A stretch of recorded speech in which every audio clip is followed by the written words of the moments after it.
ഒരു 1 വേണം അല്ലേ? പക്ഷെ ഒന്നില്ലാതെ തന്നെ ഞാൻ പറഞ്ഞു 100 ആണ്. ഇപ്പൊ ഞാൻ പറയാം, നമ്മുടെ സ്കൂളിൽ റിസൾട്ട് വന്നു ഇല്ലേ? 10ാം ക്ലാസ് റിസൾട്ട് വന്നു. 10ാം ക്ലാസ് റിസൾട്ട് വന്നപ്പോ A+ 10 വിഷയത്തിലും A+ കിട്ടിയ കുട്ടികളുണ്ടായിരുന്നു. അവരുടെ ഫോട്ടോ ഒക്കെ പേപ്പറിൽ വന്നു അല്ലേ? ഇവിടെയും ആരെങ്കിലും ഉണ്ടോ അങ്ങനെ കിട്ടിയവരൊക്കെ?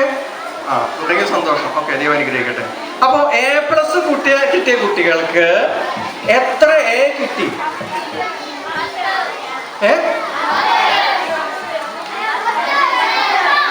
10 A+ കിട്ടിയ കുട്ടികൾക്ക് 10 A കിട്ടിയോ? ഇല്ലല്ലോ. എത്ര B കിട്ടി? അതാണ് 0 അല്ലേ? 0 B കിട്ടി, 0 A കിട്ടി, 0 C കിട്ടി, 0 D കിട്ടി. പക്ഷേ A+ എത്ര കിട്ടി? 10ൽ 10 കിട്ടി. അതാ 100% കിട്ടി. നമുക്ക് മനസ്സിലായോ? 0 = 100.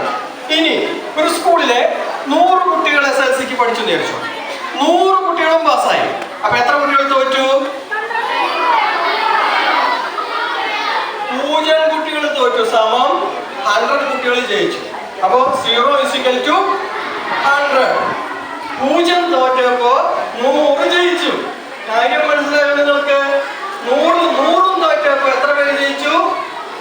0 ജയിച്ചു. മനസ്സിലായില്ലേ? അപ്പൊ 0ത്തിന് വിലയുണ്ട് അങ്ങനെ നോക്കുമ്പോൾ. എന്നാൽ അതിനേക്കാൾ ഉപരിയായിട്ടുള്ള വില ഈ നമുക്ക് പഠിക്കാനായിട്ട് പോകുകയാണ് കേട്ടോ. ശ്രദ്ധിക്കുക. ഈ 0. അപ്പൊ ഒരാൾ വന്ന് ഒന്ന് പിടിക്കാനായിട്ടുള്ള സഹായിച്ചേ.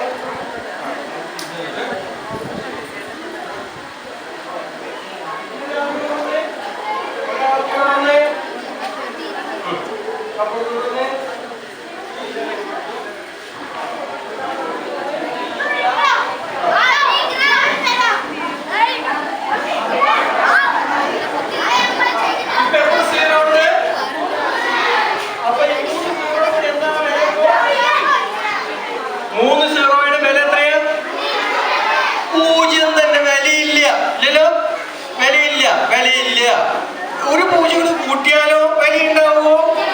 ഇല്ലേ ഇല്ല. ഇനി നമുക്കിത് വില വെപ്പിക്കണം.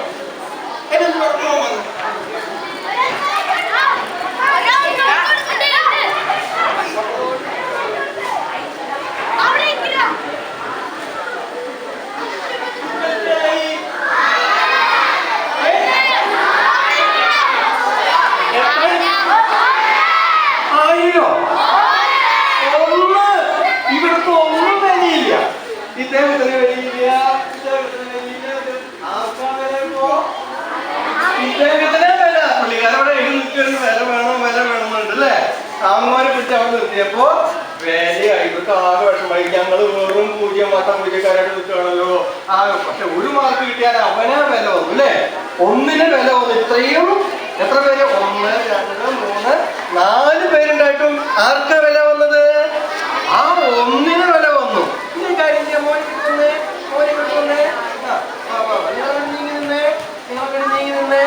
ഇവരെ നമുക്ക് 1ാം സ്ഥാനത്ത് നിർത്താം. ഇപ്പോഴോ? അയ്യോ 1000. ഇപ്പൊ ഇവർക്കൊക്കെ പേരേ എന്റെ മുഖത്ത് ചിരി വന്നപ്പോ ആകെ വിഷമായിരുന്നു ഇവർക്ക്. ആകെ ഞങ്ങൾ 0 കെട്ടി നിൽക്കല്ലായിരുന്നേ. 1ന് മാത്രം വില വന്നു.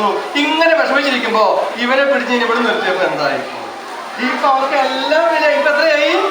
1000ആയി. ഇനി ഒരാളെ കൂടി പിടിച്ച് നിർത്തിയാലോ 10,000 ആവും. അപ്പുറത്തൊരാളും കൂടി നിൽക്കുന്നുണ്ട് അല്ലേ? അപ്പുറത്തെ ആളെ നമുക്ക് എന്ത് ചെയ്യാൻ സാധിക്കും? നല്ല കാര്യങ്ങളും ചിന്തിച്ച് നിങ്ങൾ എന്ത് ചെയ്യാൻ സാധിക്കും? പ്രാർത്ഥിക്കും. പിന്നെ നമ്മൾ ആരാധനയ്ക്ക് പോകും, ബൈബിള് വായിക്കും, നല്ല കാര്യങ്ങൾ ചെയ്യും. ഇനി നമുക്ക് എന്ത് ചെയ്യാൻ സാധിക്കും? ദൈവത്തിന് ഇഷ്ടമുള്ള കാര്യങ്ങളൊന്നും ആലോചിച്ച് നോക്കി നിങ്ങൾക്ക് എന്ന് പറയാൻ സാധിക്കുമോ?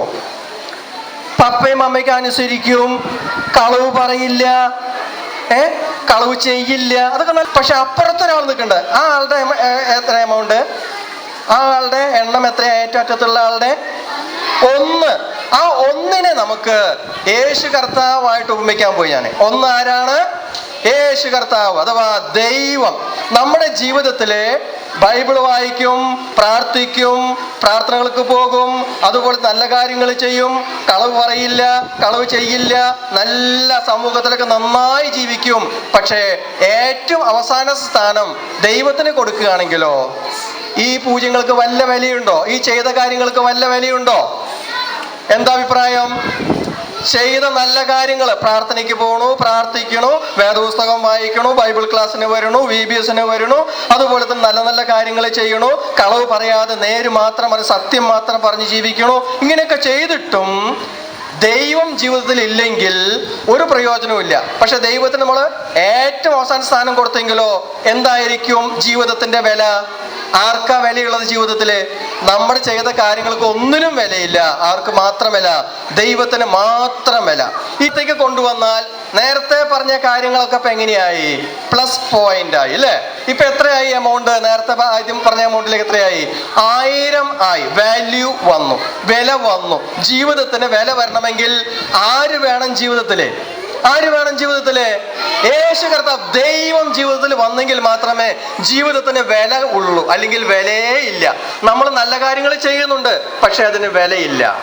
നമ്മൾ പ്രാർത്ഥനയ്ക്ക് പോകുന്നുണ്ട്, ആരാധനയ്ക്ക് പോകുന്നുണ്ട്, പള്ളി പോകുന്നുണ്ട്, VBSന് കുട്ടികളെ പറഞ്ഞയക്കുന്നുണ്ട്, VBSന് കുട്ടികൾ വരുന്നുണ്ട്, ക്ലാസ്സുകൾ അച്ചടക്കത്തോടെ ഇരിക്കുന്നുണ്ട്, നേര് പറയുന്നുണ്ട്, നുണ പറയാറില്ല, കളവ് ചെയ്യാറില്ല, മദ്യപിക്കാറില്ല, എല്ലാം നല്ല കാര്യങ്ങൾ. പക്ഷേ ജീവിതത്തിൽ ദൈവത്തിന് സ്ഥാനം ഏറ്റവും അവസാനമാണെങ്കിൽ നമ്മൾ ഈ ചെയ്യുന്ന കാര്യങ്ങളെല്ലാം ശൂന്യം, എല്ലാം 0 ആണ് എന്നാണ് നമുക്ക് മനസ്സിലാക്കാൻ സാധിക്കുന്നത്. അതുകൊണ്ട് പ്രിയ കൂട്ടുകാരെ, പ്രിയ മാതാപിതാക്കളെ, നമ്മുടെ ജീവിതത്തിലെ ആർക്കൊന്നാം സ്ഥാനം കൊടുക്കണം? യേശു കർത്താവിന് ഒന്നാം സ്ഥാനം കൊടുക്കണം. ഞാൻ ഇനി വീണ്ടും കണക്ക് വെച്ചൊരു ചോദ്യം ചോദിക്കാൻ പോവാണ്. റോമാലേഖനം 3-ാം അധ്യായം 23-ാമത്തെ വാക്യം ആർക്ക് കാണാതെ പറയാൻ സാധിക്കും? റോമർ 3:23. ഞാൻ തുടങ്ങി തരാം. ഒരു വ്യത്യാസവുമില്ല, എല്ലാവരും പാപം ചെയ്തു, ദൈവ തേജസ് ഇല്ലാത്തവരായി തീർന്നു. ഞാൻ കണക്ക് ചോദിക്കുന്നു, എല്ലാവരും പാപം ചെയ്തു എന്ന് പറയുമ്പോൾ പാപം ചെയ്യാത്തവരുടെ സംഖ്യ എത്ര? നീതിമാൻ ആരുമില്ല, ഒരുത്തൻ പോലുമില്ല. അപ്പൊ എത്ര പേര് നീതിമാന്മാരുണ്ട്? 0 ആണ്. നീതിമാന്മാരില്ലേ ഇല്ല. മനുഷ്യനായി വന്നെന്ന് മാത്രമല്ല, നമ്മുടെ ജീവിതത്തിന് വില നൽകുവാനായിട്ട് തന്റെ ജീവൻ നമുക്ക് വേണ്ടി കാൽവരിയിലെ ക്രൂശിൽ തരുവാനായിട്ട് ഇടയായി തീർന്നു. യേശു ക്രിസ്തു 2014 വർഷങ്ങൾക്ക് മുൻപ് നമ്മുടെ ഈ ലോകത്തിലേക്ക് മനുഷ്യനായി വന്ന് നമുക്ക് വേണ്ടി മരിച്ചു, തന്റെ ജീവൻ നമുക്ക് വേണ്ടി തന്നു, നമ്മുടെ പാപത്തിന്റെ പരിഹാരം വരുത്തി. ഈ യേശു ക്രിസ്തുവിനെ ആര് വിശ്വസിക്കുന്നുവോ, ആര് സ്വീകരിക്കുന്നുവോ, കുട്ടികളായാലും വലിയവരായാലും ആർക്കായാലും യേശുവിനെ സ്വീകരിക്കാം. വിശ്വാസം എന്ന ലളിതമായ മാർഗത്തിൽ സ്വീകരിക്കാം. അങ്ങനെ സ്വീകരിക്കുമ്പോൾ യേശുവിന്റെ ജീവിതത്തിൽ ഒന്നാം സ്ഥാനമായി. നമ്മൾ ചെയ്യുന്ന എല്ലാ കാര്യങ്ങൾക്കും പിന്നെ വിലയായി തീർന്നു, അല്ലെങ്കിൽ യാതൊരു വിലയും ഉണ്ടാകുകയില്ല. ഞാനൊരു വാക്യം കൂടെ നമ്മൾ ശ്രദ്ധയിൽപ്പെടുത്താനായിട്ട് ആഗ്രഹിക്കുന്നു. റോമർ ലേഖനം തന്നെ 8-ാം അധ്യായത്തിന്റെ 1-ാമത്തെ വാക്യം. റോമർ 8:1. ഞാൻ പറയാം, നിങ്ങൾക്ക് തുടങ്ങി തരാം. അതുകൊണ്ട് ഇപ്പോൾ ക്രിസ്തു യേശുള്ളവർക്ക് ഒരു ശിക്ഷാവിധിയും ഇല്ല. അപ്പൊ ദൈവമക്കളായി തീർന്ന ശിക്ഷാവിധി ഉണ്ടോ? ഇല്ലേ ഇല്ല. 0 ശിക്ഷാവിധി. എല്ലാവർക്കും ദൈവരാജ്യത്തിൽ പ്രവേശിക്കാനായിട്ട് സാധിക്കുന്നു. അതുപോലെ തന്നെ എഫെസ്യ ലേഖനം 1-ാം അധ്യായത്തിന്റെ 3-ാമത്തെ വാക്യം. സ്വർഗത്തിലെ സകല ആത്മീയ അനുഗ്രഹത്താലും. അപ്പൊ എത്ര അനുഗ്രഹം നമുക്ക് കിട്ടി? സ്വർഗത്തിലത്തെ 100% അനുഗ്രഹം നമുക്ക് കിട്ടി. അപ്പൊ അനുഗ്രഹത്തിന് പകരം ശാപം എത്ര കിട്ടി? 0. നമുക്ക് ശാപേ ഇല്ല, ശാപമൊക്കെ മാറി അനുഗ്രഹത്തിന്റെ ഉടമകളായി തീർന്നു. അങ്ങനെ യേശു കർത്താവിന് ജീവിതത്തിൽ 1-ാം സ്ഥാനം കൊടുക്കുമ്പോൾ നമുക്ക് സ്വർഗത്തിലെ അനുഗ്രഹങ്ങൾ ലഭിക്കുന്നു. ഈ ലോകത്തിൽ നാം ചെയ്യുന്ന എല്ലാ കാര്യങ്ങൾക്കും, സൽപ്രവർത്തികൾക്കും വില, നന്മ ചെയ്യുമ്പോൾ അതിന് വില, പ്രാർത്ഥനയ്ക്ക് പോകുമ്പോൾ അതിന് വില, ബൈബിൾ വായിക്കുമ്പോൾ അതിന് വില, പ്രാർത്ഥിക്കുമ്പോൾ അതിന് വില, VBSന് വരുമ്പോൾ അതിന് വില, പള്ളിയിൽ പോകുമ്പോൾ അതിന് വില, എല്ലാത്തിനും വിലയായി. പക്ഷേ